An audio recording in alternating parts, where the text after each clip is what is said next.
হামলার জেরে বন্ধ রাখা হয়েছে সমস্ত আন্তর্জাতিক উড়ান। আফগানিস্তানের কাবুল বিমানবন্দরে ফের জঙ্গি হানা। বিস্ফোরণ ও গুলির আওয়াজে রাতভর কেঁপে ওঠে বিমানবন্দর। পরপর বিস্ফোরণ ঘটিয়ে ন্যাটো ও আফগান নিরাপত্তারক্ষীদের ছত্রভঙ্গ করে দেওয়ার চেষ্টা করে জঙ্গিরা।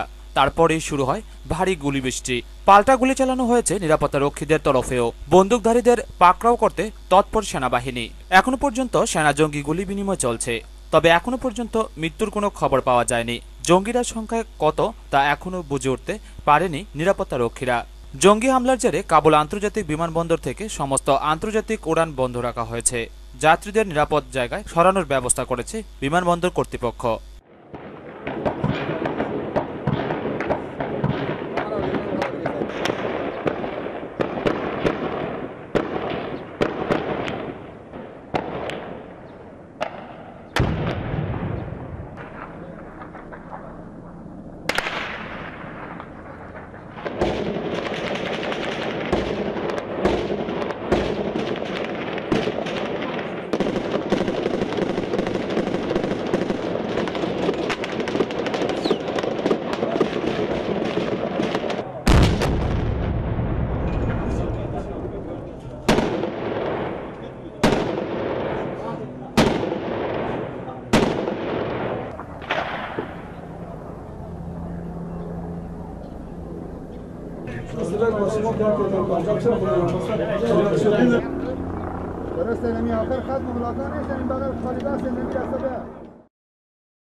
ব্যুরো রিপোর্ট, খবর ত্রিপুরা।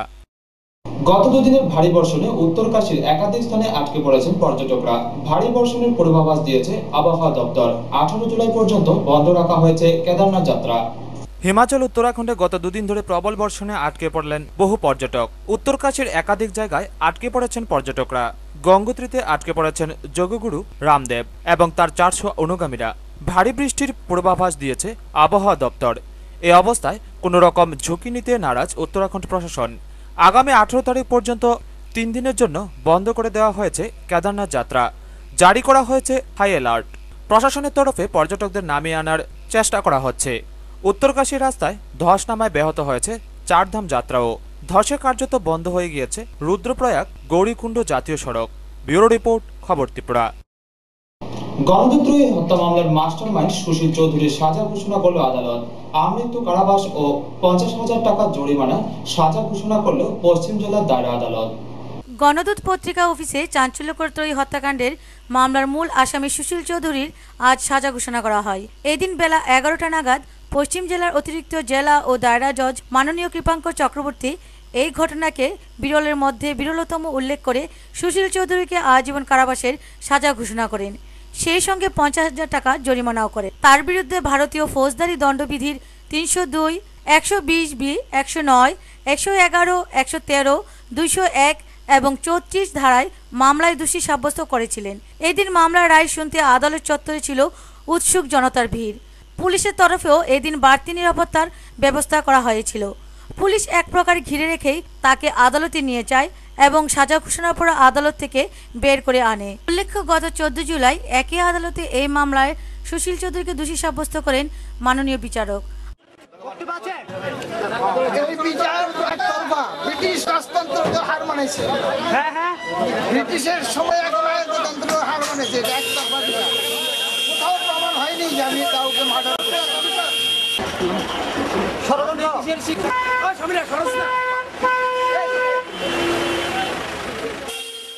আজ হয় রায় ঘোষণা। সেই রায়তে ওকে দুটো ইয়েতে লাইফ সেন্টেন্স দেওয়া হচ্ছে, লাইফ দুটোতে। এবং এই লাইফ মানে টিল ডেথ ই shall have to suffer in the jail. একটা হচ্ছে সেকশনটা হচ্ছে 302, 120B, 109 of the Indian Penal Code, and to pay the fine of rupees 50,000. He is also convicted of the Indian Penal Code and to pay a fine of rupees 5,000. তারপর হচ্ছে গিয়ে the convict is further sentenced to imprisonment for life. দ্রুততর life police picket. Congress কর্মীদের ক্রমাগত হুমকিতে এখনো ঘরে ফিরতে ভয় পাচ্ছে সিপিএম কর্মী সমর্থকরা। এখনও গুলির শব্দের রেশ কাটেনি ঘাটিগড়ে, সর্বত্র আতঙ্কের ছাপ। এলাকায় রয়েছে স্থায়ী পুলিশ পিকেট। বৃহস্পতিবার কমলনগর প্রাথমিক স্বাস্থ্যকেন্দ্রে চিকিৎসাধীন এক সিপিএম কর্মী মোহন মিয়া চিকিৎসার খোঁজ খবর নেন সিপিএম জেলা পরিষদের প্রার্থী শামসুল হক, সিপিএম বিভাগীয় সম্পাদক মণ্ডলীর সদস্য রতন সাহা সহ স্থানীয় নেতৃত্বরা কথা বলেন মোহন মিয়ার স্ত্রীর সাথেও। সিপিএম জেলা পরিষদের প্রার্থী শামসুল হক জানান, নির্বাচনের দিন রাত্রে যে ঘটনাটা ঘাঁটি করে বসছে এটা উদ্দেশ্য প্রণোদিতভাবেই এটা পার্টিকে জড়ানোর জন্য চেষ্টা করছে। কারণ এখানে গাজার ভাগাভাগি আছে, গাজার নিয়ে সেখানে আর্থিক লেনদেনের মধ্যে দিয়ে তাদের ঝগড়া বিবাদ হয়। এটা নিয়েই তাদের মধ্যে বর্ষা হয়, এতে গিয়ে গুলিবিদ্ধ করে। এটা পরবর্তী সময়ে সেটা পলিটিক্যালি নিয়ে যেতেছে। যদিও গাজার ভাটবাটোরা যারা করছে তারা কংগ্রেসের লোক এবং একজন বাংলাদেশিও আছে যার নাম ফরিদ মিয়া। এখানে এসে যেটা শুনলাম সে ওইটার সঙ্গে যুক্ত। এমতো অবস্থায় ওই জায়গার মধ্যে ঘটনা ঘটে, কিন্তু প্রধান ওই জায়গার মধ্যে ছিলেন না, যার জন্য প্রধান উদ্দেশ্য প্রণোদিতভাবেই প্রধানকে এবং তার পরিবারকে জড়াইয়া করছে। আরও দেখলাম এটাকে কেন্দ্র করে আরও নিরীহ মানুষ যারা দিন আনতে দিন খায়, তার শ্রমের উপর নির্ভর, এরকম নিরীহ মানুষের উপরও আরও বিভিন্ন ঘটনা ঘটে। আজকেও পর্যন্ত হসপিটালে একজন আছে, তার নাম মোহন মিয়া। সে একেবারেই গরিব মানুষ, এলাকা পিসফুলে আছে। আমরা আমাদের দিক থেকে আমাদের কর্মী সমর্থক এখানকার যারা সামাজিক মানুষ তাদের কাছে আমাদের সেই আবেদন আছে, যেটা হচ্ছে যাতে এলাকার মধ্যে যাতে শান্তি সম্প্রীতি যাতে বজায় রাখে, এটার জন্য আমরা সকলের কাছে সেই আবেদনটা সেখানে আমরা রাখছি। এদিকে এখনও আতঙ্কের ছাপ রয়েছে আনন্দনগর গ্রাম পঞ্চায়েতের ঘাটিগড় এলাকাবাসীদের মধ্যে। সিপিএম কর্মী সমর্থকদের অভিযোগ, এলাকার কংগ্রেস কর্মী সমর্থকরা সিপিএম কর্মী সমর্থকদের বাড়ি ভাঙচুর ও বিভিন্নভাবে হুমকি প্রদর্শন করছে। যদিও এলাকার মোতায়েন রয়েছে বিশাল টিএসআর বাহিনী। এই ওয়ার্ডের সিপিএম প্রার্থী শাহেনা বেগমের স্বামী মাহবুল হককেও নির্বাচনের দিন মারধর করে কংগ্রেস কর্মীরা। তারপর থেকে বাড়ি ফিরতে পারছে না প্রার্থী ও তার স্বামী। এলাকার সিপিএম সমর্থিত মহিলারাও ভয় পাচ্ছে বাড়ি থেকে বেরোতে। সিপিএম কর্মীদের ক্রমাগত খুনের হুমকিও দিচ্ছে কংগ্রেস কর্মীরা বলে অভিযোগ। ভাঙচুর করা হয়েছে সিপিএম কর্মীদের গাড়িও। আমি সিলি শূন্য বাড়ির থেকে জোয়ানের সামনে আসি, আসা বলতে এখনও তারা 3-4 জনে বেড দিছে, বেড দিয়া নাবালক নিয়ে আমার পিস্তল ধরছে মাথার উপরে, আর 2 জনে মুড়াইছে বসেছে, আর আরেকজনে মাথার বাড়ি দিছে, বাড়িটা দিতে ধরে সেটারে আমি পাইতে দিছে হাতের ভিতরে উঠছে। তখন আমি যে অবস্থা, আমার বাতাড়ি কী খেব, আমার যে এরকম করলো, আমি তো কিচ্ছু করছি না, তারা কোনো কিছু করছি না, আমি তো কোনো কিছু করছি না, তারা বাতাড়ি কী খাইব। মনে করেন রাইতে 2:30-3টার দিকে একটা গন্ডগোল হয়। এদিকে গন্ডগোল শূন্য বাড়ির থেকে আমি এদিকে আওয়ার পরে হইচই শূন্য আমরা এদিকে আক্রমণ করছে। আমরা আইয়া করছি এদিকে, হ্যাঁ প্রধানের বাড়িতে আইছি। আইয়া দেখলাম এদিকে প্রধানের বাড়িতে কিছু ভাঙচুর হয়েছে। এরপরে মনে করেন সকালবেলা প্রধানে আমার এই গাড়িটা দিয়া পুলিশ আইসি, পরে পুলিশ আওয়ানোর পরে কইছে যা তোর কাগজপত্র লইয়ে গিয়া, তুই তো এজেন্ট খাওয়ান লাগবো ভোট কেন্দ্রে এজেন্ট, তুই যা বাড়িতে যা। তো আমার মিসেস ছিল গিয়া প্রার্থী, আমার মিসেস লইয়ে আমি যাইতাম লইছিলাম। আমার সাথে আমার ভাবি আসছিল, আমার বাতিজা আসছিল, সবাই ওইখানে গাড়ির মেজান পুলিশের সামনে আমার মনে করেন এই 7টারে টাইনা টুইনা শিখছে। 3জন প্রথম ধরছে নাবালক, এরপরে রফিক মিয়া, ওহিদ মিয়া, তারা সবাই আইয়া ধরছে, শোভা মিয়া, তারা মিয়া, সবাই আমারে আক্রমণ করছে। তোমরা বাবার ইজ্জত যাইয়া রেডি হয়ে আইও বুদ্ধ হনে লেগিয়া, তো প্রধানের গাড়িতে আমরা এদিকে পাঠাইছি। পাঠানোর পরে আমরা যখন এদিকে আইয়া আসছি, লগে আমার স্বামী আসলো, একজন বাচ্চা আসলো, আমার ভাসুরের ছেলে আসলো। এদিকে যখন এসেছি তখন না বুয়াইয়া গাড়িটা আটকাইলেছে, আটকে কই যাস কইয়া গাড়ির থেকে টান দিয়া নামাইয়া বাচ্চাটারে মারছে, গলা টিপ দিছে। আর 3 জন আইয়া আমার স্বামীর দিক দিয়ে ধরছে, ধইরা 7 মাস টাইনে চালাইছে, আমার উপরে হাত চালাইছে, আমার স্বামীর উপরে হাত চালাইছে, মানে ধইরা রাখতাম পারি না। দাঁড়াই থেকে তো আমরা এদিকে আক্রমণ করছে, কইরা আমরা অনেক মারধর করছে, দেখি গাড়ির মধ্যে রাখি, গাড়ি থেকে টাইন না বার করলে তো আমার স্বামীরে টাইন না বার করতো, মারতো কইরা। তারপরে মোবাইলটা ভাঙছে, ইয়ার মধ্যে পকেটের মধ্যে টাকা আসলো, 5,000 টাকা আসলো, টাকা দিয়ে পরে পাইছি না আমরা। তারপর পান খাইয়া কুলি করতাম বাড়িছি।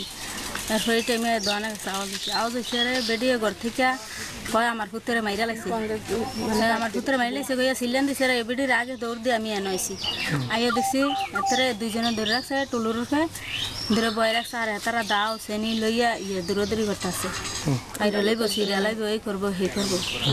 তারপরে আমি এনে দাঁড়াই এসেছি, পরে হ্যানতে আজাদের কাছে একটা চেনি আসিল, সেটা হেন রাখছে, রাখনের পরে আজাদ আমরা দৌড়ে আইয়া ওই বস্তাড়ির তলতে আনতে দা বার করছে, আর 2টা ছুরি বার করছে, ছুরিটি আবু কালাম এনে গেছে। তারপরে দাওটা নিতে বলে তার মা এমনি তার আঞ্জাকে দলিছে, কারণ পুলিশ আইব, দাওটা বার করছে।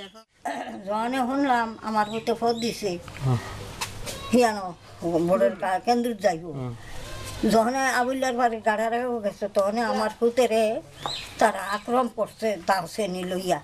আমি এন থেকে হইনি, আমি কান্দি, আমি কই আমি তো গরু নষ্ট করছি না, আমার পুতে তো নষ্ট করছে না, আমার পুতের তুলছে গেরে কই আমি কান্দি। তে দৌড়া 2বার আছে আমার কাছে, আমার ঠেঙ্গি ভেঙ্গা বড় দিয়া আগুন লাগাই দিব। নাম টাম রফিক, 2বার আইসে আমার কাছে দৌড়া, আমার বেডও এখানে বইয়া রয়েছে।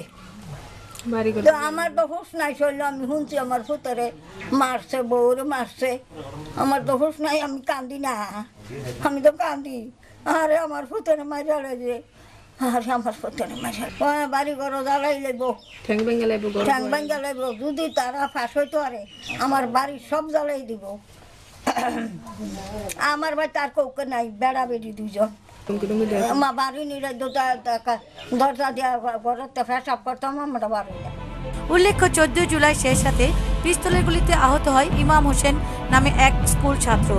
আর এই ঘটনাকে কংগ্রেস সিপিএম দলের ঘাড়ে চাপিয়ে রাজনৈতিক কায়দা তুলতে চাইছে বলে দাবি সিপিএম নেতৃত্বের। যদিও সিপিএম এর দাবি এলাকার কংগ্রেস আশ্রিত বাংলাদেশি দুষ্কৃতী ফরিদ মিয়ার ছোড়াগুলিতে আহত হয় ওই স্কুল ছাত্র। সিপিএম ঘটনার সুষ্ঠু তদন্তের দাবি তুলেছে, কারণ দুষ্কৃতী ফরিদ ঘটনার দিন কয়েকজন সিপিএম কর্মীকে পিস্তল উঁচিয়ে ভয় দেখিয়েছিল। ব্যুরো রিপোর্ট, খবর ত্রিপুরা। সারা রাজ্যের সাথে খোয়াই মহকুমাতেও অনুষ্ঠিত হবে ত্রিস্তর পঞ্চায়েত নির্বাচনের ভোট গণনা পর্ব। আর ভোট গণনাকে কেন্দ্র করে ভোট গণনা কেন্দ্রে রাখা হয়েছে কঠোর নিরাপত্তা ব্যবস্থা। আগামীকাল সারা রাজ্যের সাথে খোয়াই মহকুমার খোয়াই ব্লকের 160টি আসনের গণনা হবে। মোট 14টি টেবিলে গণনা হবে। এই গণনা কেন্দ্রে অবজারভার আরও ও 92 জন এআরও থাকবে। খোয়াই ব্লকের 15টি গ্রাম পঞ্চায়েত, 12টি পঞ্চায়েত সমিতি ও 63টি জেলা পরিষদের আসনের গণদেবতার রায় 178টি বাক্সে বন্দী আছে। তাছাড়া প্রতি টেবিলে 2 জন করে রাজনৈতিক দলের এজেন্ট এবং 2 জন কাউন্টিং এজেন্ট এবং 1 জন সুপারভাইজার থাকবে। আজ সকাল 12টায় অবজারভার ডক্টর মানুষ দেব ও আরও উৎপল চক্রবর্তী স্ট্রং রুমগুলি পরিদর্শন করে। এক সাক্ষাৎকারে ডক্টর মানুষ দেব এই তথ্য দেন। কালকে তো সকালবেলা ঠিক 8টা থেকে আমাদের কাউন্টিং শুরু হচ্ছে। আর আমাদের টেবিল যেটা 14টা টেবিল প্লাস 1, একটা হচ্ছে আরও, আর বাকিটা হচ্ছে কাউন্টিং টেবিল আর কি।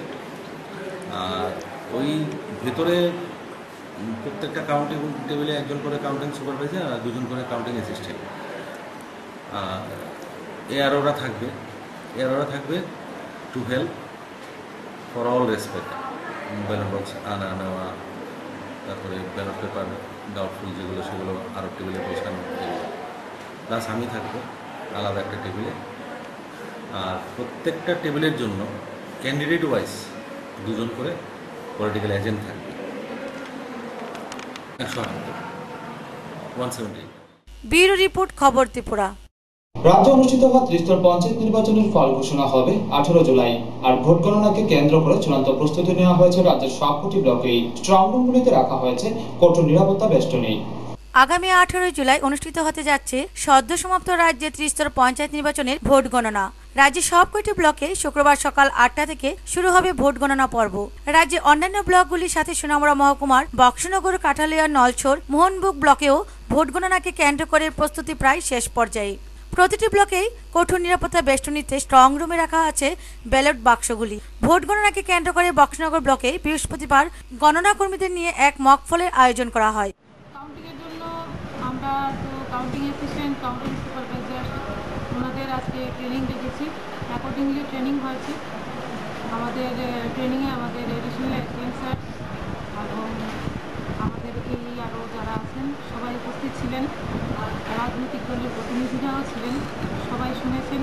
আমরা ওনাদেরকে যথাসম্ভব যা যা করতে হয় সমস্ত কিছু সম্বন্ধে নিয়ম নীতি এবং শৃঙ্খলা, সিকিউরিটি রিলেটেড ম্যাটার সব কিছু আলোচনা করেছি। কী কী জিনিস কাউন্টিং হলে অ্যালাউড, কী কী জিনিস অ্যালাউড না সেটাও আমরা বলে দিয়েছি। ওনাদের কীভাবে আসতে হবে, কী করতে হবে, কীভাবে কাউন্টিং প্রসেসটা হবে, সিকুয়েন্সিয়াল যে ব্যাপারগুলো সেগুলো ওনাদের সামনে তুলে ধরেছি। মোটামুটি আমাদের এখন যা যা ব্যবস্থাপনা আছে সবই হয়ে গেছে। শুক্রবার সকাল 8টা থেকে ব্লক এলাকার মোট 19টি গ্রাম পঞ্চায়েতের ভোট গণনা শুরু হবে। মোট 16টি টেবিলে চলবে গণনা কার্য। গণনাকে কেন্দ্র করে মোট 36টি গণনা কর্মীদের টিম তৈরি করা হয়েছে। প্রতিটি টিমে 3 জন করে সদস্য রয়েছে, যার মধ্যে একজন কাউন্টিং সুপারভাইজার ও 2 জন কাউন্টিং অ্যাসিস্ট্যান্ট পদে থাকবেন। গণনা প্রক্রিয়াকে কেন্দ্র করে ব্লক চত্বরে কঠোর নিরাপত্তার ব্যবস্থা রাখা হয়েছে বলে জানান আরও মৈত্রী দেবনাথ। কাউন্টিং হলে টোটাল টেবিল আছে 16টা, আর একটা হচ্ছে আরও টেবিল, ক্লাস 1 17টা টেবিল আছে। কতজন এআরও থাকবেন? এআরও আমাদের এখানে আছেন টোটাল 5 জন। 2 জন এক্সটেনশন অফিসার আছেন, 2 জন, একজন হচ্ছেন সিডিপিও বক্সনগর, একজন এসডিও পিডব্লিউডি। শুনলাম ডিএম থাকবেন কালকে। হ্যাঁ, আমাদের এখানে ডিএম স্যার স্পেশালি আমাদেরকে বলেছেন ভেতরে কাউন্টিং সুপারভাইজার, কাউন্টিং অ্যাসিস্ট্যান্ট ওনারা থাকবেন 16টা টেবিলে। আর যে তার জালি আছে, দ্যাট ইজ ওয়্যার মেশের বাইরের দিকে কাউন্টিং এজেন্ট যারা আছেন পলিটিক্যাল পার্টির ওনাদের বসার জায়গা থাকবে। 2টো রাস্তা থাকবে, একটা রাস্তায় ওনারা ঢুকবেন, আরেকটা রাস্তায় অফিসিয়ালরা ঢুকবেন। সবগুলো আলাদা আছে। ওখানে ক্যামেরার ব্যবস্থা আছে, ফিক্সড ক্যামেরা থাকবে উপরে আর মুভেবল ক্যামেরা থাকবে। সব মিলিয়ে মোটামুটি আমাদের ব্যবস্থাপনা এখন। তাছাড়া গণনা কেন্দ্রে যাওয়ার সময় কিছু বিধিনিষেধও রাখা হয়েছে কমিশনের পক্ষ থেকে। এদিকে গণনা কর্মীরা যাতে সঠিক সময়ের মধ্যে গণনা কেন্দ্রে পৌঁছতে পারেন তার জন্য যাতায়াতের ব্যবস্থা রাখা হয়েছে আরুর পক্ষ থেকে। সব মিলিয়ে 18 জুলাই ভোট গণনার জন্য প্রস্তুত বক্সনগর ব্লকও। রতন দাসের রিপোর্ট, খবর ত্রিপুরা। পূর্ব শত্রুতার জেরে খুন হলো এক ব্যক্তি। ঘটনা বুধবার রাতে কৈলাসহর ধনবিলাস মালাকার পাড়ায়। ঘটনায় অভিযুক্ত 7 জনকে পুলিশ আটক করে আদালতে সোপর্দ করে। ধনবিলাস মালাকার পাড়ার বাসিন্দা জনার্দন মালাকার, তার স্ত্রী নিখোঁজ। 2 বছরের এক ছেলে এবং 2 মেয়ে রয়েছে জনার্দনের। 2 প্রতিবেশীর সাথে জমি নিয়ে বিরোধ ছিল তার। বুধবার সন্ধ্যায় 2 পক্ষের মধ্যে বাক্য বিনিময় হয়। রাত 10টা নাগাদ 15-16 জনের একটি দল জনার্দনের বাড়িতে আক্রমণ চালায়। লুকিয়েও রক্ষা পাননি জনার্দন। তাকে জমির আল দিয়ে টেনে মাটির রাস্তায় নিয়ে পিটিয়ে হত্যা করে তারা। এই কাজে কোদাল, দা, হাতুড়ি, লাঠি ব্যবহার করা হয়েছিল। কৃষিজীবী জনার্দনের মৃত্যুতে তার 3টি শিশু সন্তানে কি পরিণত হবে তা অজানা, কারণ তাদের দাদু কাকার আর্থিক অবস্থা খারাপ। এলাকার পুলিশ মোতায়েন করা হয়েছে। এইরকম মানে তারা খুব মারপিট হতাছে বাড়িতে। আমিও বাইরে আমি তার কাছে এইরকম হাত জোর হচ্ছে, ভাই দেখো নমস্কার করছে এ সময় তার কি বললাম আছে বা আমি নানি এসে দিকে বাবু নানি ছেলেরা জল খাইতা করি, আমি গেছি ওদিকে জল খাইতা মরি গেছি। তো অনেক তা করছে, আমার অনেক বাড়ি মারছে ডাল একটা তোমার ডালারি দাদি আমার অনেক বাড়ি মারি। আমি গেছি গিয়া আমি তারা আমার আকলাই কোন যাইতাম না, আমি তারা দেখাই গেছি গিয়া বাবুরে জল খাওয়াই রাখছি। তারা আমার জল খাওয়াইতে দিছি না, আমি খাওয়াইছি, তোরা খাওয়াইয়া আইসি। সেদিকে তারা কিনা করছেন বাবুরে মারিয়া দিয়া তুই গেছেন গেছেন পুলিশ আইসে বলে তারা বাইক গেছেন গিয়ে আরো সে গতকালকে রাত্রে ধনবিলাস মালাকার পাড়াতে একজন খুন হয়েছে। তারপর এখানে খুন হওয়ার পরে আমাদের থানার ওসি, এসডিপো এবং এসপি এখানে ভিজিট করছে। 11 জনের নামে কমপ্লেন হয়েছে, তার থেকে 7 জন অ্যারেস্ট হয়েছে। অ্যারেস্ট করে আমরা তাদেরকে কোর্টে পাঠানো হয়েছে। পুলিশ 7 দিনের পুলিশ রিমান্ড চেয়ে কোর্টে পাঠানো হয়েছে। হ্যাঁ, পুলিশ পিকেট আছে, আমাদের স্পটে আছে এবং ওই জায়গাতে আরও মোবাইলও আছে, আমাদের ভেহিকেল মোবাইল আছে। ব্যুরো রিপোর্ট, খবর ত্রিপুরা। মারুতি গাড়িতে তল্লাশি চালিয়ে 900 বোতল ফেন্সিডিল উদ্ধার করল বিএসএফ। ঘটনা রাজনগর একিমপুর বাজারে। আটক হয় চালকও। রাজনগরে নেশা বিরোধী অভিযান অব্যাহত রাখল সীমান্ত বাহিনী। এক মারুতি গাড়িতে তল্লাশি চালিয়ে বিএসএফ উদ্ধার করল 900 বোতল ফেন্সিডিল। ঘটনা রাজনগর একিমপুর বাজারে। আটক করা হয় গাড়ি সমেত চালককেও। পরে আটক সামগ্রী তুলে দেওয়া হয় পুলিশের হাতে।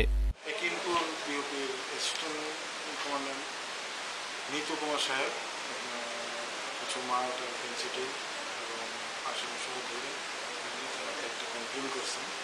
কমপ্লেনটা আমরা এরকম সিক্রেট সোর্সে খবর পেয়েছি কিছু অবৈধ মাল ফেন্সিডিল ওই ইনফরমেশনের ভিত্তিতে তাহলে বসে রয়েছে। জাস্ট বসার সঙ্গে সঙ্গে গাড়িটা আইতেছে মারুতি এবং বরকচুরি সাইড থেকে যাইতেছে গৌরনগরের সাইড। তাহলে স্টপ সিগন্যাল দিয়েছে, অ্যাভয়েড করে সে পাস করতে যাইতে চেয়েছে। তখন গাড়ির সঙ্গে ফেস টু ফেস একটা গাড়ি গেছে, গাড়িটা আওয়াজ হয়েছে। তারপর রিটার্ন করছে দুইজন ড্রাইভার এবং সঙ্গে একজন। গাড়ি সার্চ করে 900 বোতল ফেন্সিডিল করেছে। ব্যুরো রিপোর্ট, খবর ত্রিপুরা। স্বামীর কোদালের আঘাতে খুন হলো স্ত্রী। ঘটনা তেলিয়ামুড়া গামাইবাড়ি স্থিত উত্তর শিবিরে। অভিযুক্ত স্বামীর তল্লাশি চালাচ্ছে পুলিশ। তেলিয়ামুড়া থানা এলাকায় স্বামীর কোদালের আঘাতে স্ত্রী খুন হয়েছেন। ঘটনাটি ঘটে বেলা 1:30 নাগাদ তেলিয়ামুড়া পৌর পরিষদের 15 নং ওয়ার্ডের গামাইবাড়ি স্থিত উত্তর শিবিরে। এই ব্যাপারে নিহত গৃহবধূর বাবার বাড়ি থেকে রাত 9টায় তেলিয়ামুড়া থানায় অভিযুক্ত জামাতার বিরুদ্ধে মামলা নথিভুক্ত করেন। অভিযুক্ত স্বামী পলাতক। জানা গেছে গ্রামের বাসিন্দা রিকশা চালক নিরঞ্জন বিশ্বাস অন্যান্য দিনের মতো ওই দিন অর্চনা বিশ্বাসের সাথে তার স্বামীর বাক বিতণ্ডা শুরু হয়। হঠাৎ উত্তেজিত হয়ে রিকশা চালক স্বামী নিরঞ্জন বিশ্বাস স্ত্রী অর্চনা বিশ্বাসকে কোদাল দিয়ে মাথায় আঘাত করে। রক্তাক্ত অবস্থায় স্ত্রী মাটিতে লুটিয়ে পড়লে নিরঞ্জন বিশ্বাস পালিয়ে যায়। ঘটনা প্রতিবেশীরা দেখে সাথে সাথে একই গ্রামের বাসিন্দা গৃহবধূর বাবার বাড়িতে জানায়। গৃহবধূকে তেলিয়ামুড়া হাসপাতালে নিয়ে এলে অবস্থা আশঙ্কাজনক হওয়ায় জিবি হাসপাতালে স্থানান্তরিত করা হয়। জানা যায় জিবি হাসপাতালে বিকাল 4টার সময় গৃহবধূর মৃত্যু হয়। নিহত গৃহবধূর 3 জন শিশুকন্যা বর্তমান। সংবাদে জানা যায় 14 বছর পূর্বে একই গ্রামের বাসিন্দা প্রয়াত মনিলাল বিশ্বাসের ছেলে রিকশা শ্রমিক নিরঞ্জন বিশ্বাসের সাথে নরেশ সরকারের একমাত্র মেয়ে অর্চনা সরকারের বিয়ে হয়। বিয়ের পর থেকে প্রতিদিন মদমত্ত অবস্থায় বাড়িতে এসে স্ত্রী অর্চনা বিশ্বাসকে মারধর করত স্বামী নিরঞ্জন বিশ্বাস। পুলিশ অভিযুক্ত খুনির খোঁজে তল্লাশি চালিয়েছে। এই খুনের সংবাদ পেয়ে এসডিপিও চন্দন শাহ এবং ওসি সন্তোষশীল ঘটনাস্থলে ছুটে যান। আগে থেকে আসলো শুক্রবার থেকে জঙ্গল আসলো দাওলে বইয়া গেছে গিয়ে এসে সকাল আইসে একবার বিকেল দুপুর আইসে এসে মা কাজে আইসে। কি করতো? জন্য কাম করতো, রিক্সা চালাইতো। তোমার মা? মাকে কাজ করতো। কটার সময় চলো ঘটনা? 2টার সময়। মারা গেছে কোন সময়? 4টার সময়। সকালবেলা একবার আয়া গেছে, ঘুরে গেড়ে গেছে। আবার বিকালবেলা দুপুর সময় আইসে, আয়া একবার চুপচাপ ঘুমাইছে, মায়া কইতে পারে না। আইসে গাছের বস্তা লয়া গরু লেগে গাছ কেটে নড়তে হয়েছে। তো একারে তো বলছে না বাবা, খুব কাঠটা লাগছে। ও বাবা আমি নাই, আমি কলো, কেউ দেখছে না। ওই দিক ডালাই মাথায় গেছে গা। ও বাবা আমিও 3টা বাচ্চা দেয়া গেছে বাবা, আমি কি উপায় করি গো বাবা। সারাদিন মদ টট খাইছে, ওই কুঁতা টুকার করছে বাড়ি থেকে থেকে। আর মানুষ তো গেছে, কে খবরই করতেছে, মারামারি করে। কেউ লোকে বলছে না, কেউ কথা শুনছে না, কেউ নেতা তার কেউ কথা শুনছে না। ডাক দিছে, দোয়াই দিছে, মানছে না। এর একখানটা দিয়েছে, আর একখানটা হ্যাঁ বাইতেছে। আয়া তো এমন তোর করলো, মারলো টারলো। ওখানে আমরা কথা হইলো কি তা জানি না। আমরা শাস্তির বদলা শাস্তি পাই, যেমন কোন করছে এমন কোন চাই, জেল জল না দিয়া। ব্যুরো রিপোর্ট, খবর ত্রিপুরা। গাজা ভূখণ্ডে ইসরায়েলি হামলায় নিন্দা জানালো রাজ্যের বাম ছাত্র যুবরা। এর প্রতিবাদে রাজধানীতে বিক্ষোভ মিছিল সংগঠিত করল বাম ছাত্র যুবরা। পথে নেমেই গাজা ভূখণ্ডে ইসরায়েলের হামলার নিন্দা করলেন রাজ্যের বাম ছাত্র যুবরা। ধিক্কার জানানো হয় সাম্রাজ্যবাদী আগ্রাসনেরও। বুধবার আগরতলা শহরে 4 বাম ছাত্র যুব সংগঠনের ডাকে ধিক্কার মিছিল ও প্রতিবাদ সভা হয়। দাবি জানানো হয় ইসরায়েলি আগ্রাসনের তীব্র নিন্দা জানাক ভারত। গাজা ভূখণ্ডে সাম্রাজ্যবাদী এই হামলার নিন্দা জানিয়ে কেন আগরতলা শহরে মিছিল, এই প্রশ্নও করেছিলেন পথ চলতি মানুষ। প্যারাডাইস চৌমুহনীর বিক্ষোভ সভায় তার উত্তরও দেন বাম ছাত্র যুব নেতৃত্ব। ব্রিটিশ সাম্রাজ্যবাদের কাছে ভারত পরাধীন হওয়া থেকে ভারত পাকিস্তানের মধ্যে উত্তেজনা সবই যে একই সূত্রে বাঁধা ইতিহাস তুলে ধরেই জানান বিক্ষোভ সভার প্রধান বক্তা ডিওয়াইএফ রাজ্য সম্পাদক অমল চক্রবর্তী।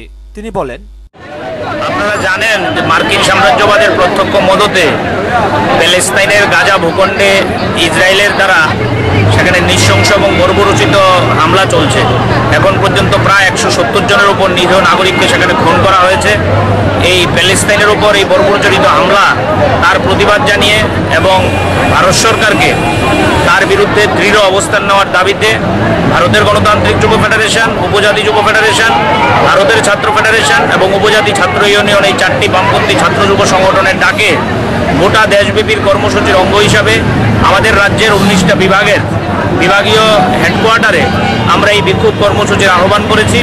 16 এবং 17 জুলাই আজকে আমাদের রাজ্য কেন্দ্রের কর্মসূচি সদর এবং ডুকলি এবং আশপাশের কলেজগুলোর ছাত্র যুবদের নিয়ে আমরা এই বিক্ষোভ মিছিলে সামিল হয়েছি।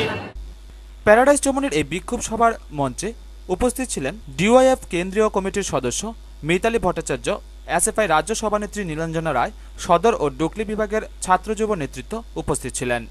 ব্যুরো রিপোর্ট, খবর ত্রিপুরা। খোয়াই পেট্রোল পাম্পে কালোবাজারি দৌড়াতে সাধারণ মানুষ পেট্রোল ও ডিজেলের অভাব বোধ করছে, কিন্তু কর্মকর্তাদের কোনো হেলদোল নেই। ঘটাকরি সমীর দেব সরকার খোয়াইবাসীর সুবিধার্থে একটি অনবদ্য পেট্রোল পাম্পের উদ্বোধন করেছিলেন। এই অনবদ্য পাম্প আজ আর অনবদ্য নেই। প্রতি মাসে বাইক, গাড়ি সহ সকল যানবাহন অন্তত 20 দিন বাজার থেকে চড়া মূল্যে তেল ক্রয় করতে হয়। আজ নিয়ে 8 দিন হয়ে গেল পাম্পে পেট্রোল ও ডিজেল নেই। শুধুমাত্র সরকারি বাবুদের জন্য তেল বরাদ্দ